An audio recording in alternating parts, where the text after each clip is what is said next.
আপনাদের কাছে আবার একটি খুশির খবর নিয়ে হাজির হলাম। এই ভিডিওতে দেখাবো পঞ্চায়েত ডিপার্টমেন্ট যে ৬,৬৫১টি শূন্য পদে রিক্রুটমেন্ট করতে চলেছে তার কিন্তু রেজিস্ট্রেশন প্রক্রিয়া শুরু হয়ে গিয়েছে। এই ভিডিওতে দেখাবো আপনারা কিভাবে রেজিস্ট্রেশন করবেন, কোন পোস্টের জন্য আবেদন করবেন, সম্পূর্ণ খুঁটিনাটি তথ্য, কারা আবেদন করতে পারবেন, কি কি ক্রাইটেরিয়া রয়েছে, সমস্ত খুঁটিনাটি তথ্য এই ভিডিওতে আলোচনা করব। তাই সম্পূর্ণ ভিডিওটা দেখাবেন, স্কিপ করবেন না। স্কিপ করলে আপনি কিন্তু মিস করে যেতে পারেন। তার আগে আপনি যদি এই চ্যানেলে প্রথম হয়ে থাকেন তাহলে অবশ্যই চ্যানেলটাকে সাবস্ক্রাইব করে দেবেন এবং সঙ্গে থাকা বেল আইকনটি বাজিয়ে দিবেন যাতে সবার আগে এই রিলেটেড নতুন নতুন খবর পেয়ে যেতে পারেন। চলুন আমরা ভিডিওর মূল পর্বে চলে যাই। সবার প্রথমে আপনারা এই যে অফিসিয়াল ওয়েবসাইটটা দেখছেন, এই অফিসিয়াল ওয়েবসাইটটাতে চলে আসবেন। এই যে wbprms.in, এই অফিসিয়াল ওয়েবসাইটটাতে আপনারা আসার পরে দেখতে পাবেন West Bengal panchayat recruitment management system. এটা হচ্ছে অফিসিয়াল হোম পেজ রয়েছে। এরপর আপনাদেরকে সবার প্রথমে দেখুন দুটো অপশন দিয়েছে, ক্যান্ডিডেট লগইন আর রেজিস্ট্রেশন নাও। আপনাদের যদি রেজিস্ট্রেশন থাকে তাহলে আপনারা ক্যান্ডিডেট লগইন অপশনটাতে ক্লিক করবেন, আর আপনাদের যদি রেজিস্ট্রেশন না থাকে তাহলে আপনারা কিন্তু এই রেজিস্ট্রেশন অপশনটাতে ক্লিক করবেন। এরপর আপনারা যখন এই রেজিস্ট্রেশন অপশনটাতে এখানে ক্লিক করবেন, ক্লিক করলেই দেখবেন রেজিস্ট্রেশনের পেজটা ওপেন হয়ে আসবে। সবার প্রথমে এখানে আপনাদেরকে মোবাইল নাম্বারটা দেখুন, এখানে আপনারা ফোন নাম্বারটা এখানে লিখবেন। এরপর এখানে মেল আইডিটা, আপনার যে মেল আইডি রয়েছে বৈধ মেল আইডিটা দেবেন। তারপরে আপনার পুরো নাম, যেটা আপনার মাধ্যমিকের অ্যাডমিটে রয়েছে সেই নামটা এখানে দিবেন। এই যে ফার্স্ট নেম লিখলেন, তারপরে যদি মিডল নেম থাকে সেটা দেবেন, তারপরে লাস্ট নেম অর্থাৎ আপনার টাইটেলটা এখানে লিখবেন। তারপরে পেজটা একটু স্ক্রল করে উপর থেকে উঠলে এটা কিন্তু আপনারা ফোন থেকেও করতে পারবেন।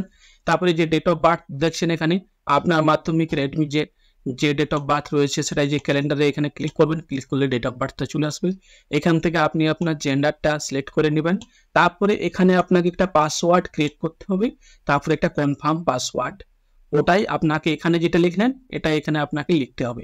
এই পাসওয়ার্ডটা কিরকম ভাবে লিখবেন আপনাদেরকে বলে দিই।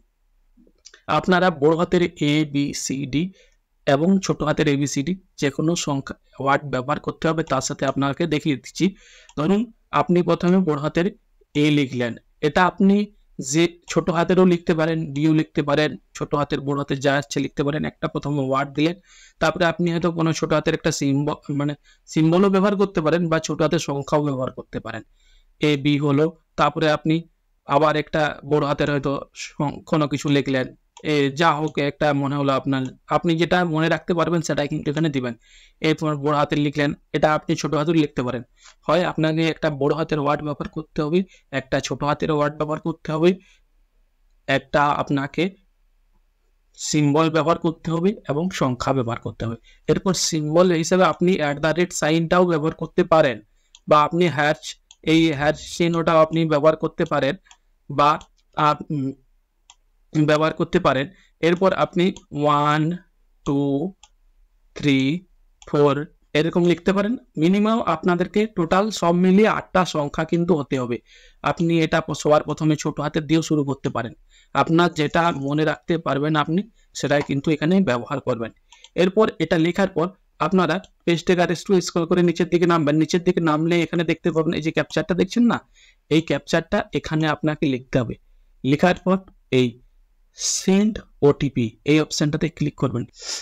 এরপর আপনাদের ফোনে এই যে ওটিপি গিয়েছে এই ওটিপিটা আপনাকে দেখে দেখে লিখে দিতে হবে। এরপর ওটিপিটা লেখার পর এখানে এই যে ভেরিফাই অ্যান্ড রেজিস্ট্রেশন এই অপশনটাতে আপনাকে ক্লিক করতে হবে। ক্লিক করতে দেখুন এই যে ওটিপি ভ্যালিডেশন সাকসেসফুল হয়ে গিয়েছে। এরপর লগইন করতে হবে। লগইন কিভাবে করবেন, আপনার ফোন নাম্বারটা দিবেন, এরপর আপনি যে পাসওয়ার্ডটা ক্রিয়েট করলেন সেটা দিবেন, তারপরে এখানে এই যে ক্যাপচারটা দেখছেন এই ক্যাপচারটা লিখবেন, তারপরে লগইন অপশনটাতে ক্লিক করবেন। লগইন করতে এই যে লগইন ইজ সাকসেসফুল দেখুন এখানে লগইন হয়ে গিয়েছে। এরপর এখানে আপনার নাম দেখা যাবে, রেজিস্ট্রেশন আইডি দেখা যাবে, ফোন নাম্বার দেখা যাবে, মেল আইডি দেখা যাবে। এরপর এখানে আপনি এডিট প্রোফাইল, এই এডিট প্রোফাইলে আপনাকে ক্লিক করতে হবে। এডিট প্রোফাইলে ক্লিক করতে সবার প্রথমে আপনাকে এখানে আপনার যে ছবি ফটো সেটা কিন্তু আপনাকে আপলোড করতে হবে। সেটা কত দেখুন এখানে দেওয়া রয়েছে 30 থেকে 80 কেবির মধ্যে আপনার পাসপোর্ট সাইজটা আপলোড করতে হবে। তার ডাইমেনশন দেখুন দেওয়া রয়েছে 160 × 213। এরপর আপনাকে এখানে সিগনেচারটা আপলোড করতে হবে 5 কেবি থেকে 50 কেবির মধ্যে। এই আপনারা আপলোড করার জন্য সবার প্রথমে এই যে আপডেট প্রোফাইল ইমেজ এই অপশনটাতে ক্লিক করবেন। ক্লিক করার সঙ্গে সঙ্গে অপশন চলে আসবে চুজ ফাইল। এই চুজ ফাইল এই অপশনটাতে ক্লিক করবেন। এই অপশনটাতে ক্লিক করলে আপনার কিন্তু আপলোড করার জন্য অপশন দেখা যাবে কোন ছবিটা আপনি আপলোড করতে চান আপনার। এই যে দেখুন, এরপর ছবিটাকে এই যে আপলোড যে অপশনটা দেখছেন এই আপলোড অপশনটাতে ক্লিক করতে হবে। আপলোড অপশনটাতে ক্লিক করলে দেখবেন ছবিটা কিন্তু এখানে চলে এসেছে। দেখুন এই যে ডকুমেন্টস আপলোড সাকসেসফুল হয়ে গিয়েছে। এরপর আপনি এখানে এটাকে ক্রস করে দেবেন। ক্রস করে দেওয়ার সঙ্গে সঙ্গে দেখবেন ছবিটা এখানে চলে এসেছে। এরপর সেম সিস্টেমে আপনার কিন্তু সিগনেচারটা আপলোড করতে হবে। এরপর পেজটাকে একটু আবারও আপনারা নিচের দিকে স্ক্রল করে নামাবেন। এরপর আমার ইমেজ এবং সিগনেচার আপলোড অপশনটা কিন্তু কমপ্লিট। এটাকে আমি হাইড করে দিলাম। এরপর জেনারেল ইনফরমেশন, এখানে কিছু আপনাকে বেসিক ইনফরমেশন দিতে হবে। এখানে যে ইনফরমেশনগুলো রয়েছে, নাম রয়েছে, জেন্ডার রয়েছে, ডেট অফ বার্থ রয়েছে। এর বাদেও আপনি এই যে এখানে দেখুন ব্লাড গ্রুপ, কম্পিউটার, ল্যাবরেটরি, এখানে কিছু অপশন রয়েছে, এগুলো আপনাকে কিন্তু দিতে হবে। আপনি এই এডিট অপশনটাতে ক্লিক করবেন। এখানে আপনাকে কিছু অপশন অ্যাড করতে হবে, যেমন এই যে ব্লাড গ্রুপ এখানে আপনাকে দিতে হবে। এরপর আপনার এই যে computer, laboratory yes or no, no থাকলে নো করে দেবেন। তারপরে এখানে আপনাকে ম্যারিটাল স্ট্যাটাসটা আপনাকে কিন্তু এখান থেকে দিতে হবে। আপনি যদি ম্যারিড হন ম্যারিড, আনম্যারিড হলে আনম্যারিড, যেটা হবে আপনার ক্ষেত্রে সেটা কিন্তু দিতে হবে। এরপর এখানে আপনাকে আধার নাম্বারটা লিখতে হবে। এরপর এটাকে আপনি এই সেভ করে দেবেন। এই সেভ অপশনটা ক্লিক করবেন। তারপরে দেখুন কমিউনিকেশন, অর্থাৎ আপনাকে এখান থেকে আপনার অ্যাড্রেসটা দিতে হবে। কমিউনিকেশন, এখানে দেখুন আপনার ফোন নাম্বার, মেল আইডি দেওয়া রয়েছে। আর কিছু এডিট করার দরকার নেই, এডিট অপশন নেই এখানে। তারপরে সোশ্যাল ইনফরমেশন, এখানে কিন্তু এডিট অপশন রয়েছে। আপনার ক্যাটাগরি, অর্থাৎ আপনি কি সম্প্রদায় রয়েছেন সেটা কিন্তু এখানে আপনাকে দিতে হবে। আপনি যদি হিন্দু হন হিন্দু অপশানটা সিলেক্ট করবেন, খ্রিস্টান হলে খ্রিস্টান, যে সম্প্রদায় রবেন সেটা কিন্তু আপনাকে সিলেক্ট করতে হবে এখানে। তারপরে দেখুন social category, ST, SC, OBC, আপনি যে সম্প্রদায় রবেন সেটা আপনাকে এখান থেকে কিন্তু সিলেক্ট করতে হবে। এরপর আপনি সেভ অপশানটাতে ক্লিক করে দেবেন। এরপর দেখুন এই যে আইডেন্টিটি কার্ড, দেখুন এখানে আইডেন্টিটি কার্ড বলতে দেখুন আপনি এখানে ড্রাইভিং লাইসেন্স দিতে পারেন, ভোটার কার্ড দিতে পারেন, প্যান কার্ড দিতে পারেন, যেটা আপনার কাছে থাকবে আপনি কিন্তু সেটা দিবেন। এখানে আপনার যদি ভোটার আইডি কার্ড থাকে ভোটার আইডি দিয়ে দেবেন। তারপরে এখানে ভোটার নাম্বারটা এখানে কিন্তু আপনাকে লিখতে হবে। এরপর ফ্যামিলি ইনফরমেশন আপনাকে কিন্তু এখানে দিতে হবে, অর্থাৎ এখানে ফ্যামিলি ইনফরমেশন বলতে ফাদার্স, স্পাউস এবং মাদার্স নেম চেয়েছে করে দিতে পারেন। তারপরে চলে আসবেন, পেজটা একটু স্ক্রল করে নিচের দিকে নামাবেন। পার্মানেন্ট অ্যাড্রেস, এখানে দেখুন এখানে আপনাকে পুরো অ্যাড্রেসটা সবার প্রথমে লিখতে হবে। তারপরে ইন্ডিয়া তো লেখাই রয়েছে। এরপর স্টেটটা এখান থেকে আপনাকে সিলেক্ট করে দিতে হবে। আপনার যে স্টেট হবে সেটা আপনি এখান থেকে চুজ করে নেবেন। ওয়েস্ট বেঙ্গলে সবার হবে এখানে।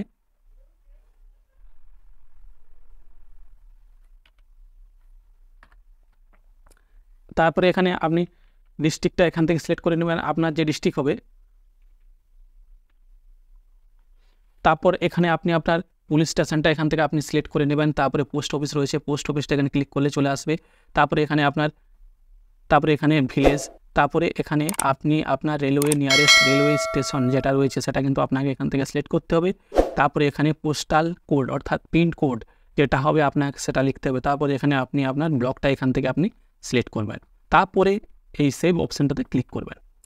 এরপর আপনাকে একটু নিচের দিকে নাম করাতে হবে। এরপর এখানে দেখুন এই যে কমিউনিকেশন অ্যাড্রেস, যদি আপনার সেম হয় আগের যে অ্যাড্রেস তাহলে এই বক্সটাতে ক্লিক করবেন, আর যদি আলাদা হয় তাহলে এটা লিখে দেবেন। তারপরে এখানে সেভ করবেন। এরপর চলে আসুন এখানে এই যে ক্লাস 8 এক্সামিনেশন ডিটেলস। এরপর আপনাকে এই যে ক্লাস 10 এক্সাম ডিটেলস, এখানে ক্লাস 10-এর আপনাকে সম্পূর্ণ ডিটেলসটা এখানে দিতে হবে। ক্লিক করবেন। ক্লিক করার পর আপনারা এই যে কলম অপশানটা দেখছেন এই অপশানটাতে ক্লিক করবেন। ক্লিক করলে এখানে সিলেক্ট বোর্ড, কোন বোর্ড থেকে আপনি পাস করেছিলেন সেটা কিন্তু আপনাকে এখানে অপশানটা চুজ করে নিতে হবে। আপনার যদি West Bengal board of secondary education হয়ে থাকে তাহলে আপনি ওয়েস্ট বেঙ্গল বোর্ড অফ লিখলে চলে আসবে। এটা West Bengal board of secondary education choose করে নেবেন।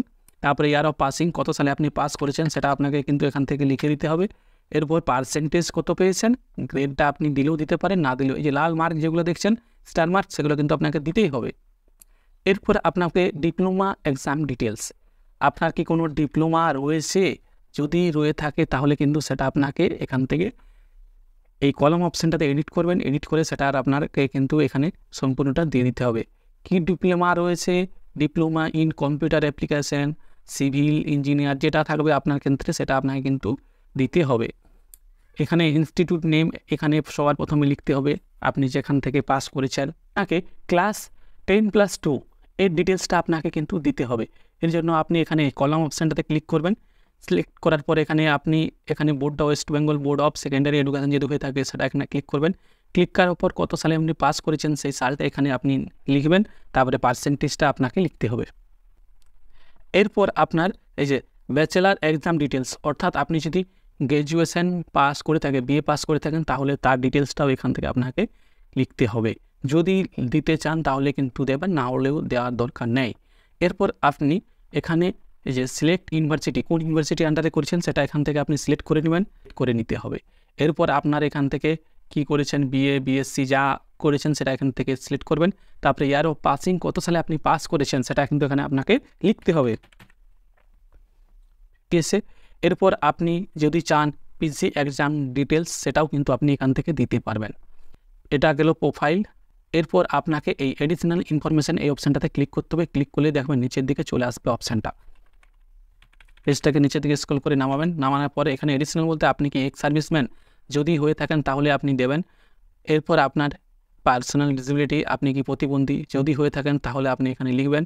আপনি কি স্পোর্টম্যান ম্যারিটেটাল স্পোর্টম্যান, যদি ন্যাশনাল খেলায় অংশগ্রহণ করে থাকেন তাহলে কিন্তু সেটার এখানে আপনাকে লিখতে হবে। যদি না হয়ে থাকেন তাহলে লেখার দরকার নেই, এগুলো কিছু করার দরকার নেই। ল্যাঙ্গুয়েজ নাও, এরপর আপনি কোন ভাষা জানেন সেটা কিন্তু এখানে আপনাকে চুজ করতে হবে। বাংলা, এখানে কিন্তু আপনাকে এই যে সব কিছুই এখানে আপনি করে দেবেন। বাংলা কিন্তু আপনাকে, যেহেতু বাংলায় কাজ সেই জন্য বাংলায় আপনাকে লিখতে পড়তে বলতে সব কিছুই কিন্তু এটা জানতে হবে। এটাকে সেভ করে দেবেন।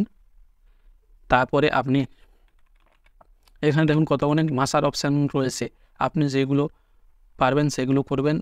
CC level, others post graduate diploma certificate কি কিছু আছে, যদি থাকে তাহলে আপনি এই অপশানটাতে ক্লিক করবেন। ক্লিক করার পর আপনি এই অ্যাড অপশানটাতে আপনি ক্লিক করবেন। ক্লিক করলে এখানে এই যে ডিপ্লোমা সার্টিফিকেটে এখানে এবিএসসি এবং আদার পোস্ট গ্র্যাজুয়েট ডিপ্লোমা সার্টিফিকেট এখানে কিন্তু দেওয়ার অপশান রয়েছে। যদি না থাকে এটাকে আপনি ক্রস করে বাদ দিয়ে দেবেন, কোনো সমস্যা নেই। এরপর পেজটাকে আপনি স্ক্রল করে নিচের দিকে নামাবেন। নামানোর পর এখানে এই আপলোড যে অপশানটা দেখছেন, এই আপলোড অপশানটাতে আপনাকে কিন্তু কিছু ডকুমেন্টস আপলোড করতে হবে। দেখুন আইডি প্রুফ যেটা দিয়েছিলেন, ভোটার আধার, ভোটার ড্রাইভিং লাইসেন্স, সেই অপশানটা কিন্তু এখানে দেখা যাবে। এরকমভাবে সমস্ত ডকুমেন্টস আপনাকে আপলোড করতে হবে যেগুলো আপনি ইনফরমেশানে দিয়েছিলেন। এরপর তার জন্য কী করতে হবে, আপনাকে এই যে অ্যাকশানের জায়গায় এই যে এখানে বক্স দেখছেন, এই বক্সটাতে ক্লিক করবেন। এডিটে ক্লিক করলে দেখবেন এখানে আপলোডের যে সাইন, এই যে অপশানটা দেখছেন এই অপশানটাতে ক্লিক করবেন। ক্লিক করলেই ফাইলটা চলে আসবে। আসার পর একটু স্ক্রল করে নিচের দিকে নামবেন, সেটা দেখাও যাবে ডকুমেন্টসটা এখানে কিন্তু আপনার যে ডকুমেন্টসটা দিচ্ছেন। এরপরে যে আপলোড যে অপশানটা দেখছেন, এই আপলোড অপশানটাতে আপনি ক্লিক করবেন। ক্লিক করতে দেখুন এই যে ডকুমেন্টস আপলোড সাকসেসফুলি হয়ে গেছে। এরপর এই ক্রস অপশানটাতে ক্লিক করবেন। ক্লিক করলে কেটে যাবে আর এখানে ভিউ অ্যান্ড ডাউনলোড অপশানটা চলে আসবে। এইভাবে আপনি আপনার সমস্ত ডকুমেন্টসগুলো আপলোড করে নেবেন। এরপর আপনার সব কিছুই কমপ্লিট হয়ে গেছে। Profile upload complete, additional information আপনার কমপ্লিট হয়ে গিয়েছে, তারপরে আপলোড ডকুমেন্টসও আপনার কমপ্লিট হয়ে গিয়েছে। এখনও এখানে পোস্টের জন্য অ্যাপ্লাইয়ের প্রসেসটা দেয়নি। পোস্টের জন্য অ্যাপ্লাইয়ের প্রসেস দিলে এই যে এডিট প্রোফাইল দেখছেন, এর সাইটে অ্যাপ্লাই অপশান একটা থাকবে। এরপর আপনাদের যখনই এই পোস্টের ভ্যাকেন্সি অ্যাপ্লাই করার জন্য বের হবে ডিস্ট্রিক্ট ওয়াইজ, তখন কিন্তু আপনাদের এরকম একটা অপশান চলে আসবে। আপনি যে অ্যাপ্লিকেশানটা করেছেন এখানে এরা পিপিটিটা শেয়ার করেছে, সেই জন্য আপনাকে দেখাচ্ছে এরকমভাবে এই রিসেন্ট রিক্রুটমেন্ট ড্রাইভ। দেখুন এই যে ভ্যাকেন্সি ট্যাব, এখানে যে ভ্যাকেন্সি ট্যাব দেখাচ্ছে বিস্তারিত দেখতে, ভ্যাকেন্সি ট্যাবে ক্লিক করুন। এই যে এরকম ভ্যাকেন্সি ট্যাব চলে আসবে। ভ্যাকেন্সি ট্যাব আসলে আপনারা কিন্তু অ্যাপ্লাই করতে পারবেন। তার আগে আপনারা রেজিস্ট্রেশনটা করে রাখবেন। এই যে আপনাদেরকে যেটা বলছিলাম, আপনার নাম, রেজিস্ট্রেশন নাম্বার সব দেখা যাবে। তারপর এখানে যে অ্যাপ্লাই যে অপশানটা থাকবে, এই অ্যাপ্লাই অপশানটাতে আপনাকে ক্লিক করতে হবে। এইভাবে আপনি আপনার রেজিস্ট্রেশনটা পুরোপুরি কমপ্লিট করতে পারবেন। ভিডিওটা যদি ভালো লাগে তাহলে ভিডিওকে লাইক করুন। আর আপনি যদি এর পরবর্তী ভিডিও পেতে চান তাহলে অবশ্যই চ্যানেলটাকে সাবস্ক্রাইব করে রাখবেন। যখনই এই পঞ্চায়েতের অ্যাপ্লাই ভ্যাকেন্সি অপশানটা চলে আসবে, সঙ্গে সঙ্গে আমি আপনাদের সামনে আবার একটি নতুন ভিডিও প্রেজেন্ট করব। সবাই ভালো থাকবেন, সুস্থ থাকবেন। দেখা হচ্ছে আবার একটি নতুন ভিডিওতে।